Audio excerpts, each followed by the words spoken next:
There is a kind of silence that is not peaceful. It is the silence that settles over a room after something has been taken from it. After the noise and the people and the warmth are gone, and all that is left are the walls that once held them.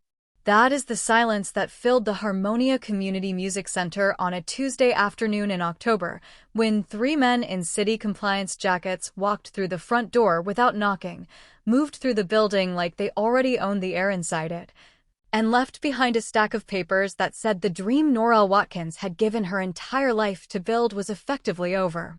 Norell did not scream. She did not call anyone. She knelt down on the floor of the main hall, picked up a child's handmade drum that had been knocked from its shelf during the inspection, turned it over slowly in her hands, and held it against her chest. The skin was cracked clean across the middle. A 16-year-old boy named Ezra had spent 3 weeks making that drum with his own hands. And in that moment, holding it quietly in the wreckage of an ordinary Tuesday afternoon, Norell Watkins made a decision that she did not yet have words for. A decision that would eventually change the course of 2 lives, hers and the life of the man who had sent those compliance officers in the first place. 3 miles away, in a corner office on the 32nd floor of a glass tower, Thomas Ridgeway was already on his next call. Before we dive deeper, let us know in the comments where you're watching from. We'd love to hear from you.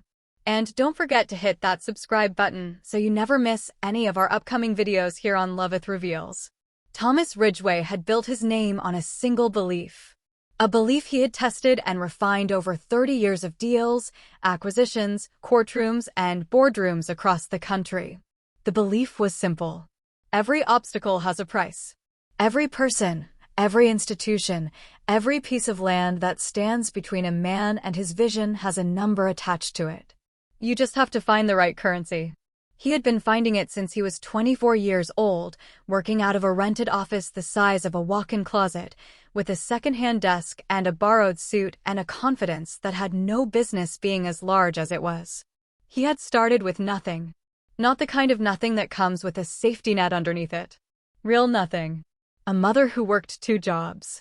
A neighborhood where ambition was treated with suspicion. A city that had no particular interest in making room for him. He had made room for himself. That was the story he had told so many times, in so many interviews, in so many conference rooms, that it had taken on the quality of mythology. And the mythology was not wrong, it just left out certain things. It left out the people who had been standing where he needed to stand. The buildings that had to come down so his could go up. The communities that got rearranged so his blueprints could breathe. Those were the parts of the story that Thomas Ridgeway had learned, very early, to move past quickly. He was 35 years old at the time the story takes place. Dark hair. Hazel eyes. The kind of jaw that made people in photographs assume he had always been sure of himself. He ran Ridgeway Group, one of the most aggressive real estate development firms in the country. Not the oldest firm. Not the most storied. But the most relentless. He had a gift for seeing what a piece of land could become before anyone else could see it, and an equal gift for removing whatever stood in the way of that becoming.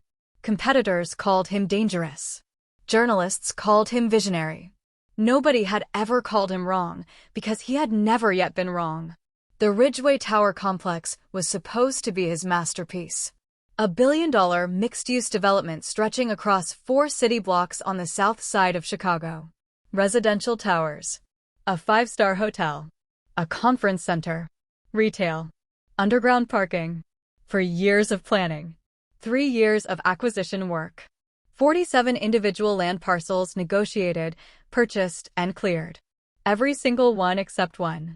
The Harmonia Community Music Center. A converted warehouse on the corner of Delancey and Fifth Street. 19 years old. A registered nonprofit. Surviving entirely on grants, donations, and the stubborn belief of one woman that children who had been failed by everything else deserved at least one place in this world that would not fail them. The Harmonia Music Center sat at the exact center of the project's footprint. Without it, the northern residential tower could not be built. The permits, the financing structure, the entire architectural framework, all of it depended on that corner parcel. Thomas had made 3 offers through his legal team over the course of 14 months. The first was generous by any reasonable standard. The second was more generous. The third offer was large enough to relocate the center twice over, in a better building, a better neighborhood, with money left over to run programs for years. Each time, a polite letter came back, handwritten on plain stationery, thanking the Ridgeway Group for its interest, explaining that Harmonia was not for sale. Signed by Norell Watkins, executive director. He had read that third letter sitting at his desk and felt something he was not accustomed to feeling: genuine confusion. In his experience, in his long and very successful experience, everyone had a number. You just had to find it. He filed the letter away, called his oldest friend, and set in motion a plan that he would spend the next 2 years trying to live down. Garrison Vance had been Thomas's closest friend since they were 11 years old, growing up on the same block in Englewood on the south side of Chicago, back when neither of them had anything and neither of them could have imagined what was coming.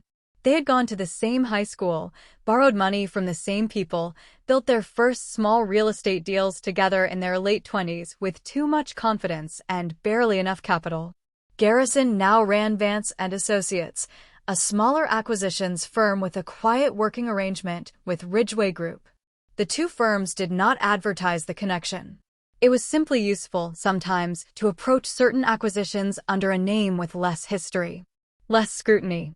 Garrison was the person Thomas called when something needed to happen that Thomas did not want his own name directly attached to. He drove over that evening and sat across from Thomas with a glass of whiskey, and the look he got when his mind was already 3 moves ahead of the conversation. Thomas explained the situation simply. 3 offers, 3 polite rejections, and a woman who seemed to have no interest in any amount of money he could name. Garrison swirled his glass slowly. He said the problem was the approach. They were coming at her like a real estate company because they were one. But Norell Watkins was not moved by real estate money. She was moved by mission. She was moved by people who appeared to care about what she had built. And caring about what she had built was precisely the vulnerability they needed to find. The plan Garrison outlined was careful. Vance and Associates would approach Norell not with a buyout offer, but with what would appear to be a community investment agreement. A formal partnership proposal. Something that sounded like it wanted to protect what she had built, grow it, give it financial security for years to come. The language of the agreement would be warm, community forward, philanthropic in tone, and buried deep inside it, in language that a person without full-time legal counsel was unlikely to catch, would be a land use transfer clause. She would believe she was gaining a long-term partner. What she would actually be doing was signing over the land rights. Garrison finished his whiskey. Thomas looked at the file on his desk and then out the window at the city below him, silver and gray in the October night, full of things that were already in the process of becoming something else. He said 2 words. Set it up. He said them the way he said most things. Clean. Decided. Already thinking about what came next. He would spend a great deal of time later trying to remember the exact texture of that moment. He never quite could. Garrison sent an introductory letter to Norell Watkins under the Vance and Associates name. It mentioned community investment, philanthropic partnership, long-term sustainability funding for arts nonprofits. It was written carefully to sound nothing at all like a real estate acquisition letter, because it needed to sound like nothing at all like a real estate acquisition letter. She wrote back within the week.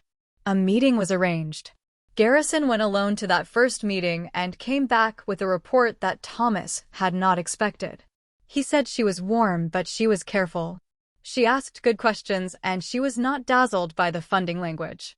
She had been around people who promised partnerships before, he said, and she had the particular alertness of someone who had been disappointed enough times to stop taking warmth at face value. She was going to be harder to convince than they had planned. And then Garrison said something that changed the shape of everything that followed. He said Thomas should go himself. Not as Ridgeway Group. Just as a man. A man with an interest in community development work, curious about what she had built. She did not know Thomas's face. He was charming when he wanted to be. And Garrison trusted his own read on people. He said Thomas in that room, being genuinely curious and genuinely warm, would move something in her that Garrison alone could not move. Thomas did not love the idea, but he trusted Garrison's instincts. He went. He was not prepared for what the building felt like. He had driven past it dozens of times without ever really seeing it. From the outside, it was a converted warehouse, old brick, modest signage, nothing that would make you slow down. But when he walked through the front door, something shifted in the air around him. The building was full of sound. Not the perform sound of a concert hall or a rehearsal studio with padded walls and perfect acoustics. Real sound. A violin fighting through a difficult passage somewhere upstairs, stopping, refusing to give up, starting again from the hard part. Children clapping rhythms together in a back room.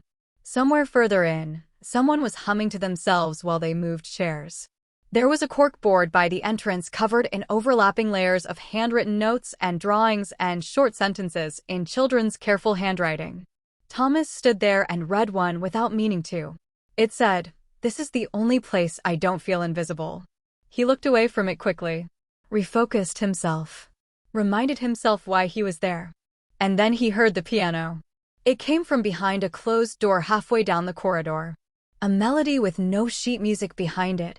You could tell by the way it moved, the way it doubled back on itself, reached forward and then retreated, like a person working something out in the dark. It was completely unguarded. So alive and so private that Thomas stopped walking and simply stood in the corridor and listened without deciding to. A boy came out of the room. 16 years old. Slight build. Eyes that had seen more than 16 years should carry. He glanced at Thomas without particular interest, walked past him to the water fountain, and kept going. A woman appeared in the doorway behind him. She was wiping her hands on a cloth. Rich brown skin, natural curls loose around her face. She wore a blouse the color of dark honey, and she had what looked like chalk on her left forearm.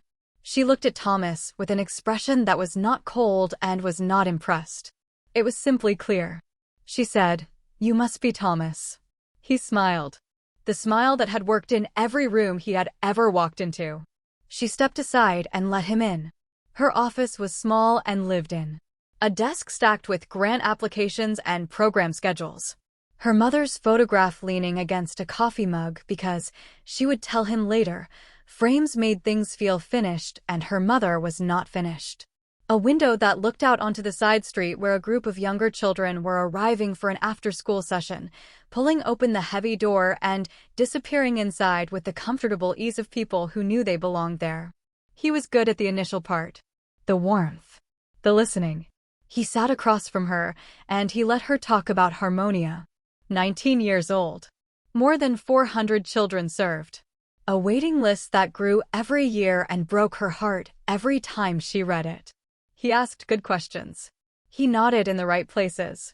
He let her feel heard. And then something happened that he had not planned for and did not fully recognize until much later. He was actually listening. Not tracking her for information to use against her. Not cataloging the things she said for leverage. Just listening to the way her voice changed when she talked about specific children, to the particular quiet sadness that moved across her face when she mentioned the ones she couldn't reach. To the way she folded her hands on her desk like she was holding the weight of something carefully so it wouldn't spill. He caught himself. Refocused. Made the pitch. She listened to all of it. Then she said, "Can I be honest with you?" She told him she had been through partnerships before. Funding agreements with strings attached. Support that arrived with warm handshakes and disappeared after the first year when the interest moved somewhere else. She told him she did not need a savior. She needed someone who actually saw what Harmonia was doing and wanted to protect it. Not own it. Protect it. She looked at him directly when she said this. The distinction mattered to her in a way that was not academic. It was personal. It was the difference between everything she had spent 19 years building and everything she was afraid of losing. Thomas held her eyes and said, "Then let me see what you're doing. Before any paperwork. Let me walk through this place and understand it first." She studied him for a moment the way she studied everything thoroughly, without rushing.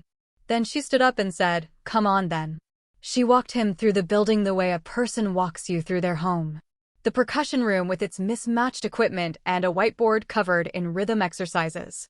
The string studio where a girl of maybe 12 was teaching a younger boy how to hold a bow with the absolute seriousness of someone who had recently learned the same thing and understood what it had cost her.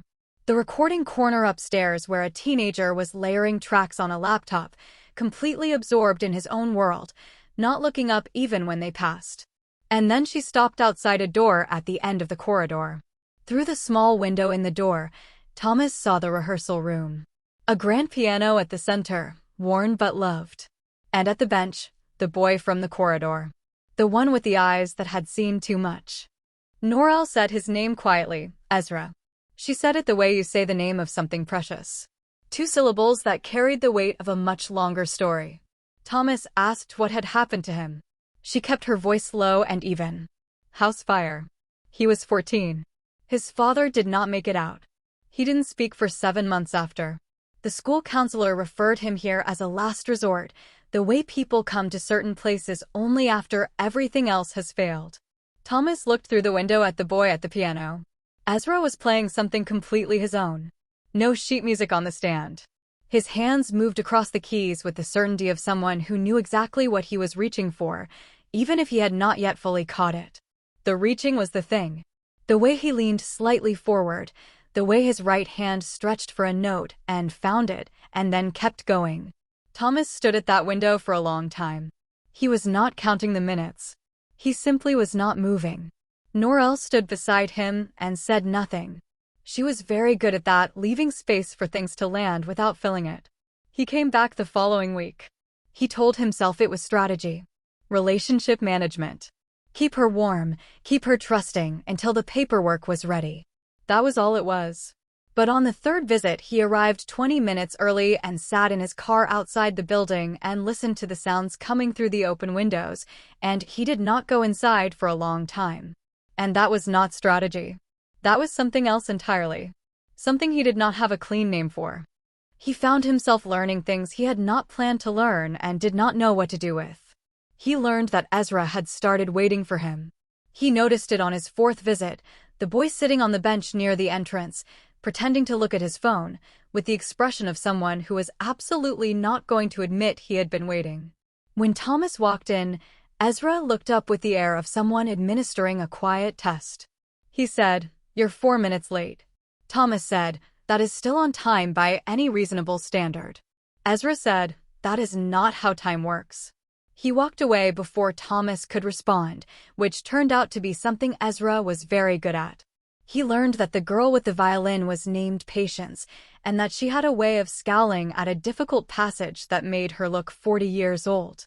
He learned that Norell kept a small ceramic dish by her office door where she collected the good pens, because the bad pens always migrated somehow, and she refused to spend her mornings looking for a working pen. He learned that she had given up a career in architecture to come back and run this place after her mother died. That Harmonia had been her mother's idea, a place built on the belief that music was not a luxury for children who had enough. It was a necessity for children who had nothing. He learned all of this while carrying, in his briefcase, a document designed to take everything from her. The weight of that fact was something Thomas Ridgeway had become extraordinarily skilled at not feeling. But something about being in that building again and again was making the walls between him and that feeling considerably thinner. One afternoon in late October, Norell took him up to the small rooftop terrace on the 3rd floor of the building. It was where the older students grew tomatoes through the summer in plastic containers. The plants were done for the year, brown stems, bare soil, but she still came up sometimes to think, she said. They stood at the edge of the low wall and looked out across the block. The city spread in every direction, cranes and scaffolding catching the late afternoon light. From where they stood, you could see the Ridgeway Tower scaffolding climbing the sky 2 blocks north. Thomas saw it and felt something tighten in his chest and kept his face still. Norell looked at it for a moment. She said, "It bothers me when development acts like people weren't already here.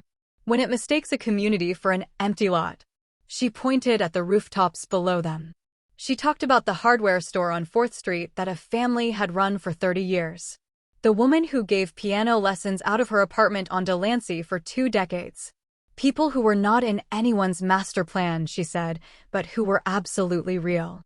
She turned and looked at him. She said, "This block has a memory. I just want someone to care about the memory." Thomas was quiet for a moment. He asked, "What would caring about it look like?" She studied him the way she always studied things, deciding whether the question was genuine. Then she said, "It would look like asking that question before the permits are filed, not after." Thomas looked back at the skyline. He knew the permits had been filed for months. He said nothing. They stood on that rooftop in the kind of silence that is not uncomfortable and walked back downstairs. Going down the stairs, Norell said something lightly, the way she sometimes said things that landed far heavier than the tone suggested. She said, "My mother always used to say that you can tell everything about a person by how they treat someone who can't fight back." Thomas thought about that sentence for the entire drive home. The conversation that undid him happened on a Thursday afternoon in early November. He arrived to find Norell sitting with Ezra in the rehearsal room, not a formal session, just the two of them talking in the easy way they sometimes did after practice. Thomas came to the doorway and Norell waved him in without interrupting the conversation. Ezra had asked her something Thomas hadn't caught, and she was answering it the way she answered everything, carefully, without rushing, like the answer mattered and she wanted to get it right. She said, "I think people help because of who they are, not because of who they've decided deserves it. The moment you start calculating who is worth your kindness, you've already lost something important about yourself." Ezra sat with that for a moment. He was 16 years old, and he took ideas seriously in a way that most adults forget to anymore. He said, "Even people who are bad to you?" A small pause. She said, "Even then. What they do is theirs. What you do is yours. Don't let their choices decide your character." Ezra nodded slowly. Then he looked up and saw Thomas in the doorway. He said, "He's been standing there the whole time." Norell raised an eyebrow at Thomas. He said, "There is a difference between eavesdropping and listening." Ezra said, "He does that. He just stands in doorways and listens. It is a little strange." Thomas said, "Thank you, Ezra." Ezra said, "You're welcome," and left with the energy of someone who was extremely satisfied with himself. Norell laughed. A real one. Unguarded and warm. It lasted only a second, but it filled the room completely. Thomas looked at her. She caught him looking. Something passed between them, quick, unspoken, the kind of thing two people acknowledge without using words, and then both pretend did not happen. She cleared her throat and picked up her mug. Thomas sat down. Something had shifted between them without either of them naming it. And in the part of himself that he was working very hard not to listen to, Thomas Ridgeway already knew that the document in his briefcase was going to be a problem. He went home that night and read it again. The Community Investment Agreement. The warm language about partnership and sustainability and Harmonia's long-term future. And the land use transfer clause on page 11, written in the kind of legal language that is designed to be technically accurate and functionally invisible to anyone without a law degree. He read it, and he thought about Ezra at the piano reaching for something he hadn't yet caught. He thought about Norell on the rooftop talking about memory. He thought about the note on the cork board near the entrance. "This is the only place I don't feel invisible." He put the document back in his briefcase and did not sleep well. The following morning, he called Garrison. He said he needed more time. Garrison asked how much time. Thomas said he wasn't sure. Garrison was quiet for a moment and then said, very carefully, that the permits had been filed and the financing was structured around a groundbreaking date that was 7 months away. He said they needed that corner parcel. Thomas said he understood that. Garrison said, "Then what are you saying?" Thomas did not have an answer. Not yet. He said he would call him back, and then he sat at his desk in his corner office on the 32nd floor for a long time and looked out at the city and tried to locate the version of himself who would not have needed this conversation. He could not find it. What happened next Thomas did not plan. He arrived at Harmonia the following Tuesday, and instead of going to Norell's office, he went to the rehearsal room first. Ezra was there, playing the same piece he had been working on for weeks, the one that was entirely his own. Thomas sat down on the bench along the wall and listened. When Ezra finished the passage and looked up, He seemed neither surprised nor particularly pleased. He said, "You're not going to her office first today." Thomas said no. Ezra said, "She already made your tea." Thomas said he knew. Ezra turned back to the piano and played the passage again. Thomas listened. After a while Ezra said, without turning around, "She doesn't make tea for most people who come here." Thomas said nothing. Ezra said, "I'm just telling you so you know." Thomas said, "I know."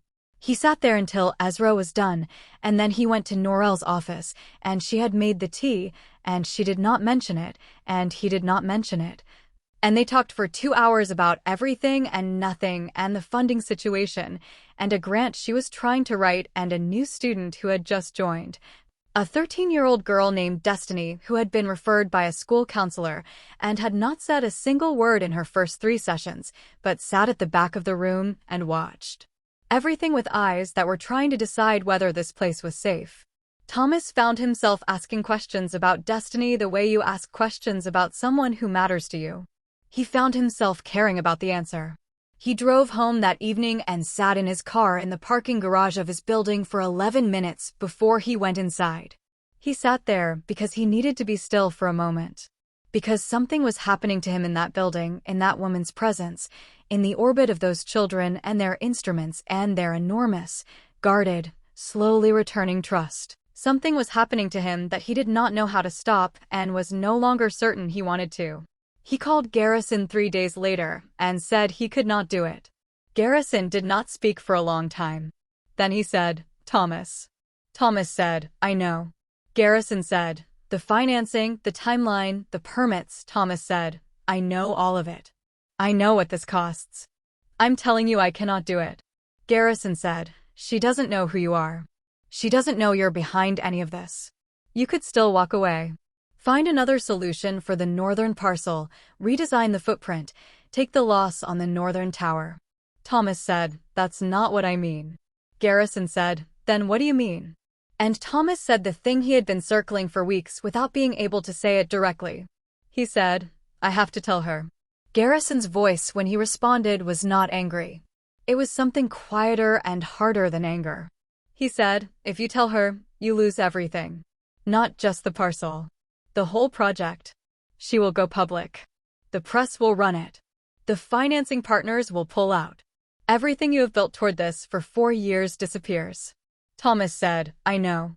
There was a long silence between 2 men who had known each other since they were 11 years old, and then Garrison said, "I hope she's worth it." Thomas said, "It's not about that." Garrison said, "I know. That is why I hope she is." Thomas went to Harmonia the following morning. He arrived before it opened. He waited on the front steps in the November cold for 40 minutes until he saw Norell's car pull up to the curb. She got out and saw him on the steps and stopped. She looked at him the way she looked at things when she was trying to understand what she was seeing. She said, "You're early." He said, "I need to tell you something and I need you to hear all of it before you say anything." She looked at him for a long moment. Then she unlocked the door and let him in. He told her everything. He started at the beginning, with the first offer letter through the Ridgeway Group legal team, and he went all the way through to Garrison's plan, to his own role in it, to the false identity he had used in this building for months, to the document in his briefcase with the land use transfer clause buried on page 11. He told her about the compliance inspection, that it had been arranged through a connection in the city's licensing office, that the 17 code violations had been found because someone had been looking specifically for things to find, and that the condemnation order on the rehearsal wing had been intended to pressure her into a deal. He did not look away from her while he told her any of it. He owed her that much. She sat across from him at her desk and she was very still. She did not cry. She did not raise her voice. She listened the way she listened to everything completely, without interrupting, giving every word its full weight. When he finished, she was quiet for a long time. Long enough that the silence became its own kind of answer. Then she looked at him and said, "Get out." She said it quietly. She said it the way a person says something when they mean it completely and do not need volume to make it clear. Thomas stood up. He put the unsigned community investment agreement on her desk. He told her to have a lawyer look at it so she would understand what she'd almost signed. Then he picked up his briefcase and walked out of her office, down the corridor, past the cork board with the children's notes, through the front door, and out into the November cold. He sat in his car for a long time before he started it. Then he drove to his office. Called Garrison. Said, "She knows." Garrison said, "All of it?" Thomas said, "All of it." Garrison said, "Then it's done." Thomas said, "Yes." And then he did something that surprised even himself. He picked up the phone and called his architect. He said, "Redesign the northern tower footprint. Take the Harmonia parcel out of the plans completely." His architect was quiet for a moment and then said, "That's $160 million loss on the northern structure alone." Thomas said, "I know. Redesign it anyway." The story did not end there, of course. Stories like this never end where you expect them to. The press did run it. Not immediately, but within 3 weeks, a local investigative journalist who had been tracking the Ridgeway Tower project for months got hold of the compliance inspection records and the connection to the Ridgeway Group. The story ran on a Wednesday morning.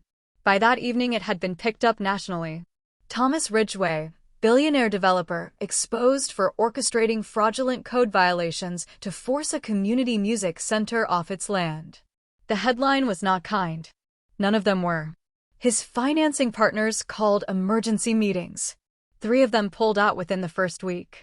The Ridgeway Tower project went into a holding pattern that the financial press described as catastrophic. His board of directors called an emergency session. His legal team worked 20-hour days. For the better part of 2 months, everything Thomas had built toward for 4 years hung by a thread that got thinner by the day. And, through all of it, Norell Watkins said nothing publicly. She gave no interviews.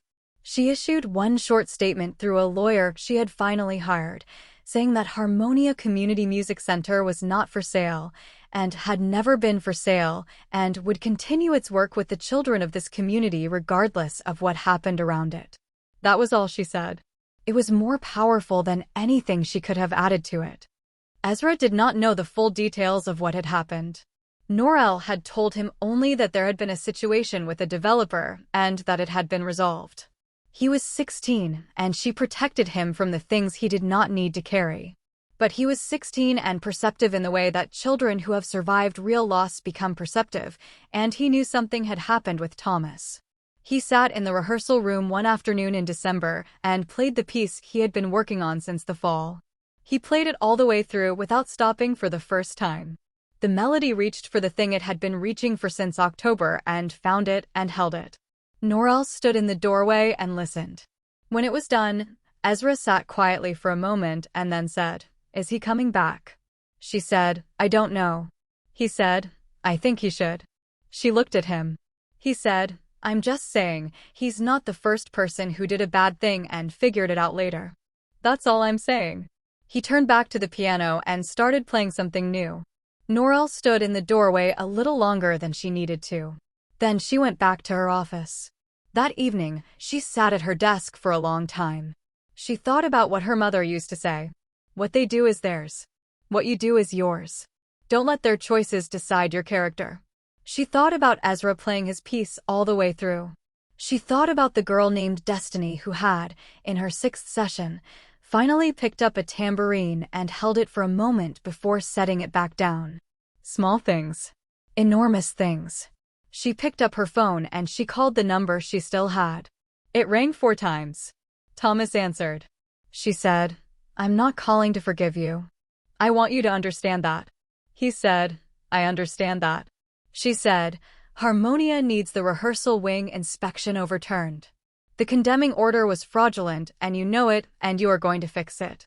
He said, "It's already in process. My legal team filed the appeal on the first day." She said, "Good." Then she said, "How are you?" He was quiet for a moment. He said, "I've been better." She said, "Yes. I imagine you have." There was a pause.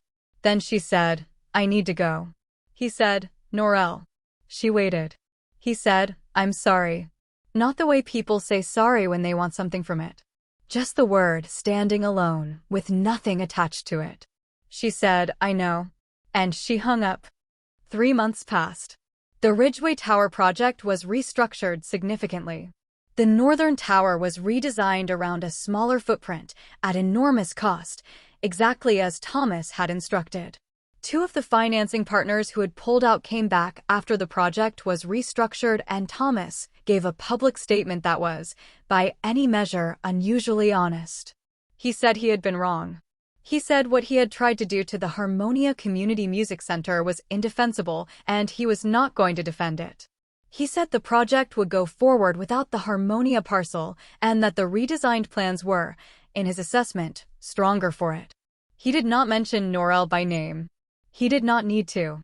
Everybody who had been following the story knew whose ground he was standing on when he said it. The rehearsal wing condemnation was overturned on a Tuesday in January, 6 weeks after Norell's call.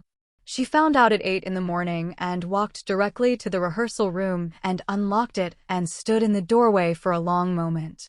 Then she walked through the building to find Ezra, because he had the right to know that the room where he had played his way back to language was not going anywhere. What happened in the spring no one saw coming. Not even Norell, who was generally very good at seeing things. Thomas Ridgeway had a daughter named Clara. She was 9 years old. She lived with her mother, Thomas's former wife, across the city in Lincoln Park. Clara was quiet and serious and deeply attached to the piano.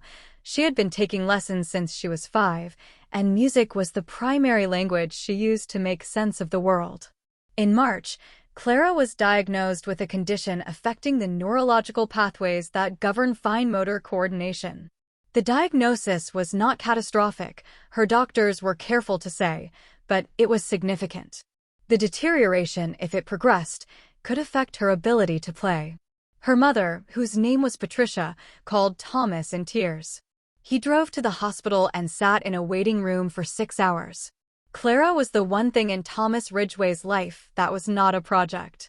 She was not something to be managed or built toward or optimized. She was simply the most important thing in the world to him, and the possibility of something taking from her the one language she had chosen for herself was a kind of fear he had no framework for. The doctors referred them to several specialists. But one of them, a neurologist at Northwestern who had worked extensively with young musicians in fine motor rehabilitation, mentioned a program. A community-based music therapy initiative on the south side of Chicago. One that used music not just as expression, but as neurological medicine, structured repetition, rhythmic coordination exercises, sensory integration through instrument work. The program was run out of a converted warehouse on the corner of Delancey and Fifth Street. Patricia called Harmonia on a Tuesday afternoon. Norell answered the phone herself, the way she always did when the front desk wasn't staffed. Patricia explained the situation carefully. She did not mention Thomas's last name. She simply said she had a 9-year-old daughter who loved the piano and had been referred by a neurologist and needed to know if there was space in the music therapy program. Norell said, "There is always space. Come on Friday." Patricia said thank you and started to say something else and then stopped and said, "I need to tell you something." There was a pause. She said, "Her father is Thomas Ridgeway." Another pause. She said, "I understand if that changes things." Norell was quiet for a long moment. Then she said, "Her name is Clara?" Patricia said, "Yes." Norell said, "Then we will see Clara on Friday." Patricia said, "Just like that?" Norell said, "Just like that." She said it the way her mother used to say certain things, like the question had already been answered a long time ago, before it was even asked. Clara came on Friday. She was small for 9 and very serious, with her father's hazel eyes and a way of looking at a piano that was half love and half relief, the way people look at things that have always made sense to them in a world that sometimes didn't. Norell introduced herself and showed her the rehearsal room and sat with her on the bench for the first session, not asking her to play anything in particular, just letting her find her way to the keys the way all the children eventually did, on their own terms, in their own time. By the end of the first session, Clara was playing. Quietly, carefully, with that slight hesitation in the right hand that the doctors had described. But playing. Norell sat beside her and listened and said nothing except, "That's it. Just like that. Keep going." Thomas found out on Sunday evening when Patricia called to tell him how Friday had gone. He listened to the whole thing. When she was done, he said, "She took Clara." Patricia said, "Yes." He said, "After everything." Patricia said, "Yes." He was quiet for a long time. Then he said, "Of course she did." He was not surprised. That was the thing. He was not surprised at all.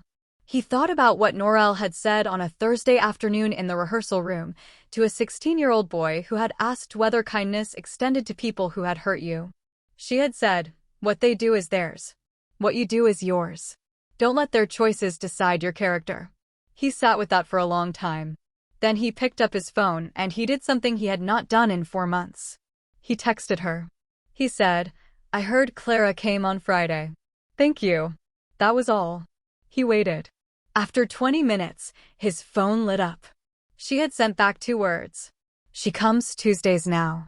He read those 4 words, and then he put his phone face down on the table and sat very still. Because 4 words that say nothing about the person who sent them and everything about who they are is sometimes the most powerful thing in the world. Clara came every Tuesday. She came for 2 months.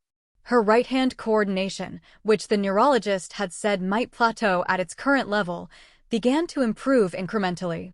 Not dramatically, not in ways that made the doctors revise their overall assessment, but in small measurable ways that they noted carefully because small measurable improvements in neurological function are not small. They're enormous. They're the difference. Norell worked with her every Tuesday the same way she worked with all of them, completely, without reservation, as if each child was the only reason the building existed. Thomas came, eventually. Not to see Norell. He was clear about that in his own mind. He came because Clara had asked if he could watch a Tuesday session, and Clara's asking was not the kind of thing he had ever learned to say no to. He sat in the back of the rehearsal room on a Tuesday afternoon in May and watched his daughter play. Norell sat beside Clara at the bench the way she sat beside all of them, present without crowding, guiding without directing, making room for the child to find her own way to the music. She did not acknowledge Thomas when he came in. She was working, and he was not the point. He sat in the back, and he watched Clara's right hand move across the keys with a confidence that had not been there in March, and he felt something move through him that he did not try to name. When the session ended, Norell walked Clara to the door and crouched down to say something to her at eye level, the way she always did with the younger children, meeting them where they were, not making them come up to meet her. Clara said something back and smiled. A real one. The kind that takes over a child's whole face. Then she ran to Thomas. He held her. Over her shoulder, he looked at Norell. She was already walking back toward her office. At the door of the corridor, she paused. She did not turn around. But she paused, in the particular way that people pause when they are deciding something. Then she kept walking. He understood. He stood up and took Clara's hand and walked out into the warm May afternoon. In the car on the way home, Clara said, "She's really good, you know." Thomas said, "Yes." Clara said, "She makes me feel like I can do it even when I can't yet." Thomas looked at the road ahead. He said, "Yeah, she does that." He said it quietly, like something he had been certain of for a long time. What became of all of it is not a simple answer, because real life rarely resolves itself simply and the people in it are rarely either all one thing or all another. The Ridgeway Tower complex was completed, eventually, in its redesigned form. It was smaller than originally planned. It did not include the northern residential tower as originally designed. It was, by any financial measure, a less profitable project than Thomas had spent 4 years building toward. It won 2 architectural awards the year it opened. In his acceptance remarks for the second award, Thomas said that the best thing about the building was what it did not try to be. The audience did not know exactly what he meant. A few people who had followed the story closely did. Harmonia Community Music Center celebrated its 20th anniversary that same year. Norell organized a concert that filled the main hall past capacity, with children who had passed through the program over 2 decades returning to play. Ezra played last. He was 17 by then. He played the piece he had been working on since October of the previous year, the one that was entirely his own, the one that had taken months to find its ending. He played it all the way through, every note in the right place. And the room was so quiet you could hear the sound still moving after his hands lifted from the keys. Norell stood at the back of the room. She was not crying.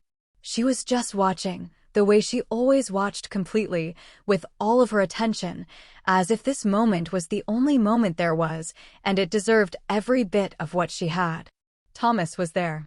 He stood near the back. He did not sit near her. He did not need to. Some things do not need proximity to be understood. Clara was there too, seated in the third row with her mother, her right hand resting on her knee in the way it rested now, with that small, hard-won ease that the doctors had said was not guaranteed and that Norell had helped her find anyway. After the concert, in the corridor near the entrance, Ezra found Thomas. He said, with the directness of someone who had decided to say a thing and was going to say it, "She didn't have to let your daughter come here." Thomas said, "I know." Ezra said, "She chose to, though." Thomas said, "I know." Ezra looked at him for a moment with those eyes that had seen more than their years. Then he said, "Don't waste it." He walked away before Thomas could respond. Which was, as Thomas had come to understand, very much Ezra's way. Outside, in the May night, the city moved around the old brick building the way it always had. Cranes on the horizon. Glass catching light. New things rising where old things had stood. And inside, the sounds of children packing up instruments, saying goodbye, heading back into lives that were a little bit larger because of the hours they had spent inside these walls. Norell stood on the steps of Harmonia and looked out at the street. The hardware store on 4th was still there. The woman who gave piano lessons on Delancey had retired, but her student had taken over the lessons. Some things endured. Not because they were protected by money or power or the right connections, but because someone had decided they were worth enduring, and had made that decision again and again and again, on every Tuesday and Friday morning, through every compliance inspection and offer letter and fraudulent condemnation and moment of doubt. That is what it looks like when someone cannot be bought. It does not look like a dramatic refusal. It does not look like a public battle cry. It looks like a woman unlocking a building in the dark and switching on the lights and putting on the kettle and waiting for the children to arrive. It looks like that every single day until the world around her has no choice but to make room. This has been Loveth Reveals, where the truth always comes out. Thank you for watching.